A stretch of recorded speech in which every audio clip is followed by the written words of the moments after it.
Saya ke Bung Freddy dulu. Bung Freddy, jadi romantisme bersama dengan Joko Widodo dan juga Projo ini sudah selesai dan balik badan ke Prabowo Subianto. Benarkah demikian? Tidak benar. Gimana? Nggak benar lah Mbak. Maaf saya agak parau. Kemarin kecapean mimpin sidang 2 hari. Tapi tetap namanya Projo gitu. Kalau namanya nggak ada berubah. Namanya tetap Projo gitu loh. Kalau orang Projo Manado bilang ya kita Projo itu artinya Prabowo Jo, katanya begitu. Oh, beda lagi ya. Teman-teman Projo ini menurut saya konsisten untuk inkonsisten. Jadi kalau kita lihat jejak digital statement dari 2014, Budi Ari pernah mengatakan hati-hati dengan Prabowo yang kemudian berbahaya buat demokrasi ketika Pak Prabowo saat itu ingin menarik diri dari Pilpres. 2018 Bung Freddy Damanik yang bisa jawab siapa dari Projo yang pernah mengatakan kalau perlu Prabowo didiskualifikasi karena kasus Ratna Sarumpait hoax. Bung Freddy udah ketawa tuh. Lalu kemudian 2019 kita tahu 23 Oktober itu Projo pernah mengatakan akan membubarkan diri karena kecewa Prabowo diangkat jadi Menhan dengan beberapa alasan yang saya hormati value-nya. 3 hari kemudian dibantah lagi dengan mengatakan Prabowo patriot sejati.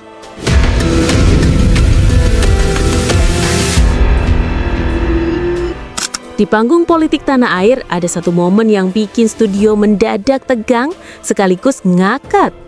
Freddy Damanik, Wakil Ketua Umum Projo, duduk percaya diri, tapi semua berubah saat pembawa acara melempar pertanyaan yang bikin Wakil Ketua Umum ini kelagapan. Bisa dikata nih, Projo lagi manuver cari majikan baru dengan cara nempel ke Prabowo. Lebih jelasnya, loncat dulu sebelum kapal tenggelam.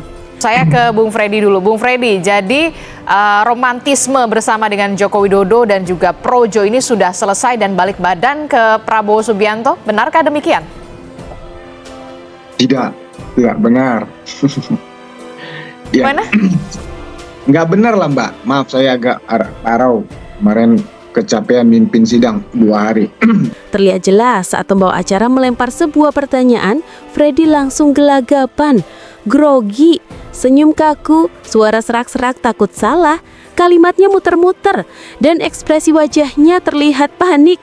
Dari lebih dari 10 tahun, Projo jadi benteng hidup Jokowi. Teriak paling keras, pasang badan, bela Jokowi mati-matian. Tapi sekarang, tiba-tiba pindah haluan, nempel Prabowo, alasan sih untuk bantu dongkrak suara Gerindra di pemilu 2029. Tapi bisa ditebak arah tujuannya. Oke, jadi yang benar? Nggak seperti itu, melihatnya nggak seperti itu. Jangan kita di framing seolah-olah kita sudah tidak dengan Pak Jokowi lagi. Nggak gitu, ngelihatnya nggak gitu. Jadi sejak awal memang kita bersama Pak Jokowi, kemudian bersama Pak Prabowo, itu sejak awal seperti itu. Hanya, ya ini kan kongres. Ya, kalau dari sisi mekanisme organisasi, ya kita ini harusnya terakhir itu Rakernas 2023, kemudian harusnya kongres itu di akhir 2024, telat hampir setahun kita ini karena kemarin ada pilkada dan seterusnya. Nah, jadi yang secara organisasi seluruh kader Projo itu berkumpul baru kali ini, dan resolusi politik itu ya memang momentumnya di kongres ini dan itulah yang terjadi. Nah, jadi memang kita harus bertransformasi seperti yang udah dijelaskan ketum kami Budi Ari. Transformasi yang dimaksud adalah sebetulnya itu hanya penegasan, misalnya nama Projo itu di ADRT kami. Ya, itu yang sudah sejak tahun 2014, ya, anggaran dasar itu di Kumham, memang namanya hanya Projo. Ya, namanya hanya Projo. Pro Jokowi itu adalah bagian dari sejarah.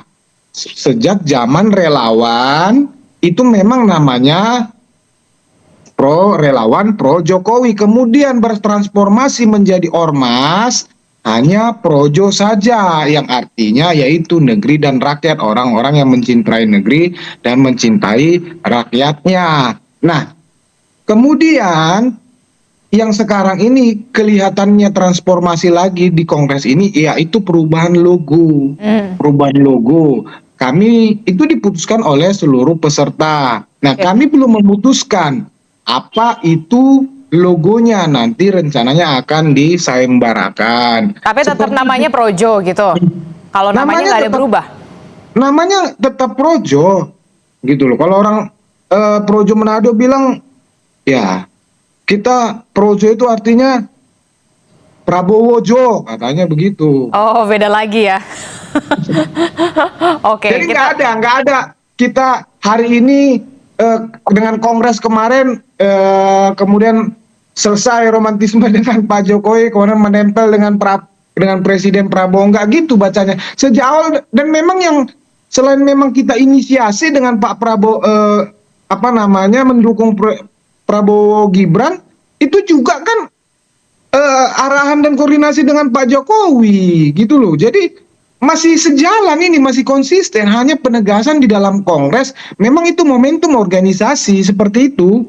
Oke, jadi nggak ada tuh istilah romantisme selesai, begitu sudah putus, itu nggak ada ya. Hanya Nggak ada, bertransformasi. Transformasi organisasi aja. Oke, tapi kalau misalkan udah ganti logo begitu, sudah tidak lagi menggunakan, nantinya tidak akan menggunakan wajah siluet Pak Jokowi lagi, nanti akan ke Solo nggak untuk izin untuk merubah logo atau gimana nih komunikasinya? Jadi kemarin pagi, kebetulan saya tidak mendengar, tapi beberapa teman mendengar. Saya lagi mimpin sidang itu, Ketum Budiari bersama teman-teman lain itu komunikasi teleponan dengan Pak Jokowi.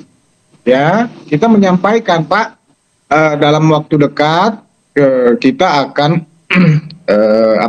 ke Solo untuk melaporkan hasil Kongres ini. Ya, Kapan beliau itu? menyampaikan, iya, anytime, kapan saja silakan datang. Jadi kemarin itu konteksnya kemarin komunikasi itu kembali mempertegas sebetulnya. Beliau menyampaikan benar-benar memang tidak bisa hadir karena tanda kutip atas saran dokter. Oke. Itu sudah pernah terjadi sewaktu ulang tahun TNI PSI. Oktober Oke. kemarin. Oke. Begitu. Saya akan ke Mas Toto. Mas Toto, setelah mendengar Ya. penjelasan dari Bung Freddy yang membantah romantisme ini sudah selesai, tidak ada balik badan dan segala macam, ini hanya transformasi. Nah, kalau dari kacamata Anda, Mas Toto, apa sebenarnya yang terjadi? Benarkah memang sudah selesai eranya Joko Widodo saat ini? Iya, yang jelas saya pengen komentar dulu ya. Teman-teman Projo ini menurut saya konsisten untuk inkonsisten. Jadi kalau kita lihat jejak digital, statement dari 2014, Budi Ari pernah mengatakan hati-hati dengan Prabowo yang kemudian berbahaya buat demokrasi ketika Pak Prabowo saat itu ingin menarik diri dari Pilpres. 2018 Bung Freddy Damanik yang bisa jawab siapa dari Projo yang pernah mengatakan kalau perlu Prabowo didiskualifikasi karena kasus Ratna Sarumpait hoax. Bung Freddy udah ketawa tuh. Lalu kemudian 2019 kita tahu 23 Oktober itu Projo pernah mengatakan akan membubarkan diri karena kecewa Prabowo diangkat jadi Menhan dengan beberapa alasan yang saya hormati value-nya. 3 hari kemudian dibantah lagi dengan mengatakan Prabowo patriot sejati.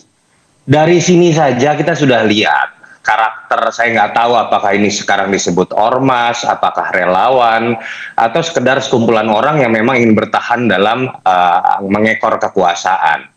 Dan buat saya ini tidak mengherankan dengan sepak terjang seperti ini, bahwa ketika kemudian ormas ini kemudian merasa harus tetap ikut dalam kekuasaan, pilihan paling tepat dan paling pragmatis adalah kemudian melekatkan dirinya lebih dekat lagi dengan Prabowo. Dan pada titik itu kemudian keberadaan siluet Jokowi, keberadaan definisi Projo yang masih diartikan sebagai pro Jokowi, tentu saja itu akan dijadikan penghalang.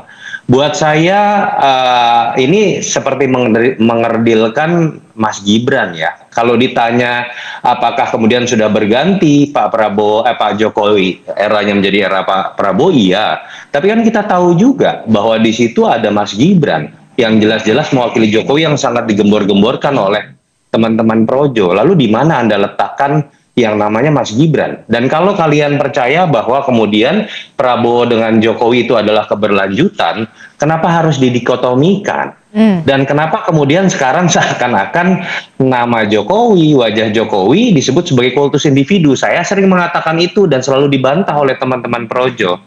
Sudahlah berkaca diri, jangan kemudian merusak nama relawan. Yang jelas ada fakta empiris ketika ada dua relawan yang ditempatkan menjadi kabinet, dua-duanya berakhir buruk. Yang satu namanya Noel dengan Jokowi Mania yang juga sama tuh ceritanya, berubah menjadi Prabowo Mania. Sekarang lalu ada Budi Ari yang kemudian dipecat, itu fakta empiris. Lalu kemudian juga mengikuti jejak Noel juga, malah kemudian melekatkan dirinya walaupun namanya Projo, tapi menghilangkan nama Jokowi dan lebih mendekatkan. Bagaimana Anda bisa menjawab ini? Projo konsisten yang inkonsisten begitu ya. Sekelompok orang yang hanya bertahan untuk mengekor kekuasaan. Benarkah demikian? Ya, itu kan udah selesai. Udah selesai dan itu semua sudah menjawab itu. Ya, Presiden Prabowo sudah menjawab itu, dijawab dengan Presiden Jokowi sudah menjawab itu, PDIP juga sudah menjawab itu, yaitu ketika bergabungnya Presiden Prabowo dalam kabinet Pak Jokowi, ya bergabungnya Gerindra dengan dalam kabinetnya Pak Jokowi, itu semua sudah dijawab, ya politik persatuan nasional. Itu juga yang terjadi kepada Projo, karena Projo bagian dari itu. Demikian juga terhadap partai-partai. Jadi menurut saya itu semua sudah selesai, ya apapun itu Mas Toto mengatakan mau itu inkonsisten, retorika, apapun itu, tapi ya itulah politik kita per hari ini, per kemarin bergabungnya bersatunya Prabowo dengan Pak Jokowi, yaitu kami berada di situ. Jadi memang politiknya harus seperti itu. Oke, jadi politik memang harus seperti itu, Mas Toto katanya. Bukan politik harus, tapi itulah yang kami di situ ikut politik persatuan nasional itu sama juga dengan partai-partai lainnya, begitu loh. Sama juga dengan PDIP juga justru PDIP yang terbesar di kabinet di koalisi itu, mereka tidak menolak itu, justru mereka yang merangkul kan begitu. Jadi ya kami berada di situ sama dengan partai-partai itu, sama dengan. Tapi kan Projo bukan partai. Ya, kami bukan partai, tapi kami berada di situ. Kami bukan partai, kami adalah ormas yang berpikir dan bertindak, berperilaku kami seperti politik. Kan seperti itu, terserah. Mau dibilang lebay apa, tapi itulah Projo hari ini seperti, dan sejak kami putuskan menjadi ormas, memang kami sudah memutuskan bahwa akan bertindak, berpikir, dan berperilaku secara politik. Ya, tidak seperti ormas yang lainnya, misalnya kepemudaan, yang lainnya beda. Kami memang menyatakan kami ormas politik dan tidak ada masalah, memang itulah kami, begitu loh. Oke, Mas Toto. Ya beginilah kalau kemudian politik diartikan sebatas bagi-bagi kekuasaan, mengekor pada kekuasaan, lalu kemudian perubahan itu ditentukan oleh ikut siapa, bukan pertanggungjawaban nilai. Seingat saya ya, dulu ini statementnya Budi Ari tentang berbahayanya Prabowo buat demokrasi 2014. Mendukung Jokowi itu bukan tentang mendukung siapa, tapi mendukung nilai, pemimpin yang berasal dari bawah. Kenapa teman-teman Projo lebih mendukung Jokowi dibanding Megawati? Karena mereka menginginkan bahwa ada pemimpin yang bottom up, ada sistem merit yang bekerja, tidak harus darah biru. Dan itu yang juga saat itu saya pendukung Jokowi juga. Nilai itu yang kita perjuangkan bersama-sama. Ketika kemudian Jokowi mendorong anaknya untuk maju, tanda kutip, harusnya kan ada nilai yang kemudian kita sepakati berbeda dengan 2014. Tapi ya sudah, kita bisa lihat bahwa ternyata ini bukan tentang nilai, tapi sekedar ikut siapa dan saya tetap dapat jatah atau tidak. Itu yang menyebabkan 2019 spekulasi saya, Projo dengan mudahnya, dengan cara ngambek, lalu kemudian dapat jatah Wamendes, ketua umumnya, lalu kemudian tiba-tiba mendukung juga Prabowo sebagai patriot sejati, sebagai Menas. Ini pendapat saya, Bung Freddy pasti berbeda dan silakan masyarakat yang menilai.